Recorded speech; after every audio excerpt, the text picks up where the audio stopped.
I always told myself if I didn't understand my purpose in life, then I could at least make the world a more positive place to live in, and at least do something kind for someone outside of myself.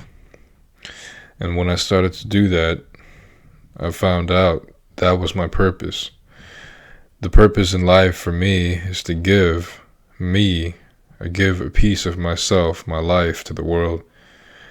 And when I started to live in that state, I I felt whole, and it didn't have anything to do with validation either. A lot of people take that the wrong way, because I feel like a lot of people are used to people that think that just because you give them something or they give something to you that they feel obligated, like you owe them something or they owe you something, and that's a mind state that I never had, even as a kid growing up. Like I always was a giver, so it came naturally to me. But of course, it was also the way that I was raised. I got to thank my family for that. I really appreciate the way that I was brought up. Nobody's perfect. No family is perfect in this world. Um, I've been kind of confused for about a month on my future, and I also have been very hopeful for my future at the same time. It just occurred the past 2 weeks or so, having more time, and it's kind of produced an opposite effect where I was really excited, and I still am excited and so blessed to have all this time.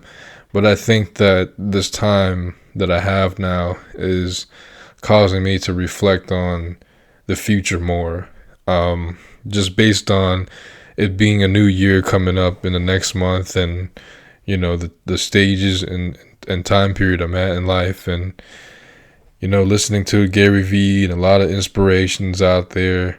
Like it really doesn't, life doesn't stop until the casket drops. And he was saying things like life is very long, and the most important thing for me is that I actually am taking action throughout this past year, especially doing things that I said I would do 3 years ago this year.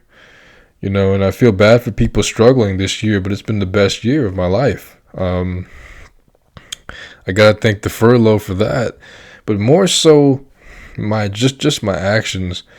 It's insanity to do the same thing over and over. So I consciously was doing something, taking action, taking a risk, and investing into the things that I love. Over $2,000, and I spent $1,200. I legitimately spent a stimulus check helping people donate, etc. And that made me feel really good. And this was just the first few months of 2020. So I started off my new year right. I can't even believe next month is a new year.